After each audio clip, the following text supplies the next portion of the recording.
So ఓవరాల్గా ఏంటి ఇవాళ జరిగేటటువంటి ఈ పునర్నిర్మాణ కార్యక్రమం ద్వారా చట్టబద్ధత కల్పించాలి అనేటటువంటి ఒక కొత్త డిమాండ్ వ్యక్తమవుతూ ఉన్నటువంటి పరిస్థితి. సో చట్టబద్ధత కల్పించకపోతే భవిష్యత్తులో కూడా రాజధాని విషయంలో మళ్ళీ కొన్ని గందరగోళ పరిస్థితులు నెలకొలేటటువంటి ఛాన్సెస్ ఉన్నాయని కూడా చాలామంది నిపుణులు చెబుతున్నారు. దీనికి ఉన్నటువంటి స్కోప్ ఏంటండి? రాజు గారు, పెద్దలు కిరణ్ గారికి, రమేష్ గారికి, వరుణ్ గారికి ప్రేక్షకులు నమస్కారం. ఐ థింక్ జరిగింది జరిగిపోయింది. అమరావతి అనేది ఏకైక రాజధాని, దాన్ని ఎవరు డిస్ప్యూట్ చేయడానికి లేదు. అమరావతిని రాజధాని అంటంలోనూ 2014 నుంచి పడిన అడుగులన్నీ కూడా కన్సిస్టెంట్గానే ఉన్నాయి. దురదృష్టం ఏంటంటే దాన్ని అర్థం చేసుకోవడంలో జగన్మోహన్ రెడ్డి గారు, వైఎస్ఆర్ ఫెయిల్ అయ్యారని నేను అనుకుంటున్నాను. పదే పదే వాళ్ళు ఏమంటున్నారంటే హైకోర్టు మీరు కర్నూలు అన్నారు కదా అంటున్నారు. ఇప్పటికైనా హైకోర్టు కర్నూలులో ఉండొచ్చు, ఇంకో చోట ఉండొచ్చు. అది ప్రజలు నిర్ణయిస్తారు, గవర్నమెంట్ నిర్ణయిస్తాయి. అంత మాత్రాన దాన్ని రాజధాని అంటంలో అది మిస్లీడింగ్ గా ఉందనేది ఆనాటి ప్రజల అభిప్రాయం. దాని ఫలితాలు మొన్న ఎలక్షన్స్ లో కనపడి. ఇక నుంచైనా సరే వైఎస్ఆర్ ముఖ్యమంత్రి నా రిక్వెస్ట్ ఏంటంటే, మీరు ఒక ఏరియాని డెవలప్ చేయటం వేరు, ఆ ఏరియాలో ఒక కాన్సన్ట్రేటెడ్గా ఒక హబ్ క్రియేట్ చేసి ఒక ఐటీ సెంటర్ అనో, ఒక ఫుడ్ ప్రాసెసింగ్ అనో, ఒక ఎక్స్ అనో వై అనో చేయొచ్చు. కానీ దాన్ని రాజధాని అనే టైటిల్ పెట్టడం వల్ల కన్ఫ్యూజన్ క్రియేట్ అవుతుంది. I think that is such a simple thing. మీరు రాజధాని అమరావతి, విశాఖపట్నం డెవలప్ చేద్దాం, కాకినాడ డెవలప్ చేద్దాం, తెలంగాణ డెవలప్ చేద్దాం, మీరు 100 మాటలు మాట్లాడండి, it makes no difference, no harm. ఆ రోజున వీర్రాజు గారు మాట్లాడేది కూడా అదే. మీరు అన్ని సిటీస్ డెవలప్ చేయండి అయ్యా అన్నారే కానీ అన్నిటినీ రాజధాని రాజధాని రాజధాని లేబుల్ చేసుకుంటున్న వల్ల ఉపయోగం ఏముంది? అదొక ప్రాబ్లం. ఇవాళ వాళ్ళకి నిజంగానే మీరు అన్నట్టుగా మీ ఇంట్రోలో ఒక గోల్డెన్ ఆపర్చునిటీ ఉంది. ఫిలసాఫికల్గా లేదంటే వాళ్ళకు ఉన్నటువంటి అధికారం, వాళ్ళని దాన్ని ఇంటర్ప్రిట్ చేయడంలో రకరకాలుగా వాళ్ళు అర్థం చేసుకుని ఉండొచ్చు, పొరపాటు అయ్యి ఉండొచ్చు, తర్వాత ప్రజలు దాన్ని కరెక్ట్ చేస్తారు. కాబట్టి ఇప్పటికైనా ప్రజల పక్షాన ఆలోచించడానికి వైఎస్ఆర్సీపీ రెడీ కావాలని, ఇవాళ జగన్మోహన్ రెడ్డి గారు ఓల్ హార్టెడ్గా అమరావతి కార్యక్రమాల్లో పార్టిసిపేట్ చేయటం వల్ల ఈ కన్ఫ్యూజన్ క్రియేట్ అవుతుంది. రాజుగారు, మీరు అడుగుతున్న ప్రశ్నకి అది బేసిక్ ఎక్కడి నుంచి వస్తుంది? ఒకసారి ఒక రాష్ట్ర ప్రభుత్వం ఫలానా ప్లేస్ ని రాజధాని అని అనుకున్న తర్వాత అన్న అధికారం రాష్ట్ర ప్రభుత్వానికి ఉన్నప్పుడు ఇక దాని మీద చర్చ ఉండకూడదు. సబ్సిక్వెంట్ గవర్నమెంట్స్ వచ్చేసి దాన్ని ఇది కాదు, మేము అలా చేస్తాం ఇలా చేస్తాం అనే మాట మాట్లాడకూడదు.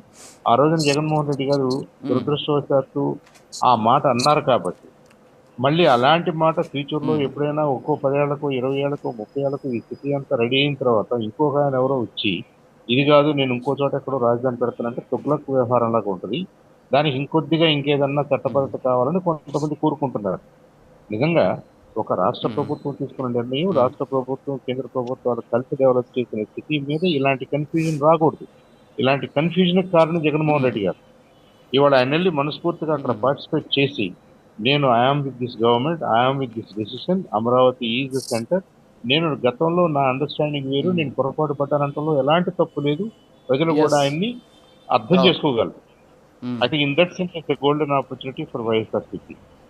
అది కాకుండా వాళ్ళు ఎలా మాట్లాడినా కానీ దానికి ఏదో ఒక హిడెన్ ఎజెండా ఉంది. ఇప్పుడు మాకు తప్పదు కాబట్టి ఇలా మాట్లాడుతున్నాం, మేము ఎప్పుడన్నా ఫ్యూచర్లో అధికారంలోకి వస్తే మాత్రం మళ్ళీ మా కలర్స్ మేము చూపిస్తాం అనే ధోరణిలోనే ఉంది. ఇవాళ రమేష్ గారు మాట్లాడుతున్న వాదనంతా కూడా ఆ ధోరణిలోనే ఉంది. గతంలో ఏం జరిగిందో మనం వదిలేద్దాం, మా ఇంటర్ప్రిటేషన్ లో తప్పు అయి ఉండొచ్చు, ఇంకోటి అయి ఉండొచ్చు, మా విజన్ వేరే అయి ఉండొచ్చు, కానీ now we are fully aligned with the state vision, let us go forward, let us build the city, let us build the capital అని కనుక వాళ్ళు అనగలిగితే I think they will stand much better chance politically. అది number 1. Number 2, ఇక మీరు అడుగుతుంది ఏంటంటే ఇప్పుడు ప్రధానమంత్రి గారు గతంలో వచ్చారు, ఇప్పుడు వచ్చారు, ఆయన అప్పుడే ఇచ్చారు, ఇక్కడ ఇచ్చారు. కొన్ని విషయాలు మనం గౌరవార్థం, సింబాలిక్ గా, మోరల్ సపోర్ట్ కోసం, పబ్లిక్ అవేర్నెస్ ని క్రియేట్ చేయడం కోసం, పబ్లిక్ యాక్సెప్టెన్స్ ని కూడా మనం సంపాదించుకోవడం కోసం చేస్తామండి. అంతేగాని ప్రధానమంత్రి గారు మన ఊరు వచ్చిన ప్రతిసారి, మన రాష్ట్రం వచ్చిన ప్రతిసారి మీరు ఏం తీసుకొస్తున్నారు అనేది I think it's an unfair argument. అలాంటి ఆర్గ్యుమెంట్ అసలు మనం అవకాశం ఇవ్వకూడదు. ఇప్పుడు ఆయన 1000 కోట్లు ఇస్తే ఎక్కువ ఇచ్చినట్ట, లేదంటే మనస్ఫూర్తిగా మనకి బ్లెస్సింగ్స్ ఇస్తే ఎక్కువ ఇచ్చినట్ట?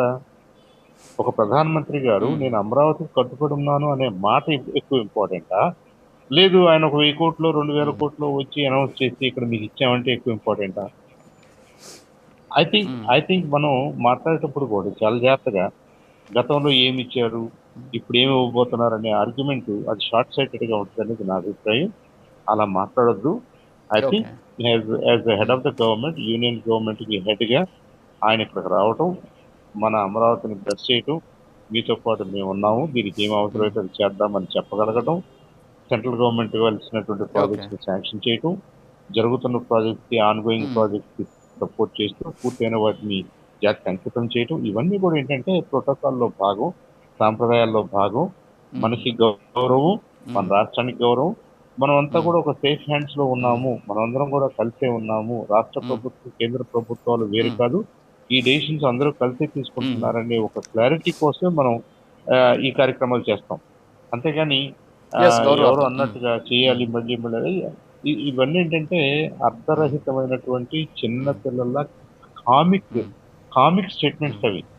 ఓకే. మరి ఓకే. అలా అనుకున్నప్పుడు ప్రజలు 5 సంవత్సరాలకు ఒక్కసారి వాళ్ళ అభిప్రాయాలు కూడా మార్చుకుంటూ ప్రభుత్వాలనే మార్చే అవకాశం మన రాజ్యాంగం మనకి ఇచ్చినప్పుడు, నేను పడతాను, ఒక పట్టు పడతాను, నేను అక్కడే కూర్చుంటానంటే ప్రజలు జరిగి ముందుకు వెళ్ళిపోతారు. ఇది ప్రవాహం, ఇది ప్రజాస్వామ్యం. మీరు ప్రజలను అర్థం చేసుకుని ప్రజలను మీరు రిప్రజెంట్ చేయాలి, కానీ మిమ్మల్ని ప్రజలు రిప్రజెంట్ చేయరు. మీ ఐడియాలజీని ప్రజలు రిప్రజెంట్ ఎస్. చేయరు. ప్రజలు ఏం కోరుకుంటున్నారో, అవును. ఏది అవునంటున్నారో, ఏది కాదంటున్నారో అర్థం చేసుకుని నడవాల్సిన బాధ్యత ప్రజాస్వామ్యంలో ప్రజాప్రతినిధులు కావాలనుకుంటున్న యా. వాళ్ళకు ఉంటుంది, యాస్పైరింగ్ ప్రజాప్రతినిధులకు ఉంటుంది. కాబట్టి వైఎస్ఆర్సీపీ వాళ్ళ ఓకే. వాదన ఆపి, గతంలో వాళ్ళు ఏం వాదన చేశారో దాన్ని ఓకే. ఆపి, I think it's a clean slate for them today. చక్కగా వాళ్ళు మరొక్కసారి ఎస్. తెర మీదకి వచ్చి, ప్లాట్ఫామ్ మీదకి వచ్చి, ప్రజలతోటి నడిచి, ఇంకా కావాలంటే మంచి మంచి ఐడియాస్ చేద్దాం, దీనికి తోడుగా మీరు ఇంకేదన్నా చేయాలనుకుంటే అవును. ఐడియాస్ చేయండి, కానీ అమరావతి రాజధాని అని ఆ పదాల్లో ఇన్సర్ట్ అవ్వద్దండి. మీరు దాన్ని మరి ఇంకొక రకంగా విశ్లేషించవద్దు. Okay. That is how it is, that is how India works, that is how we have to move on. Yeah.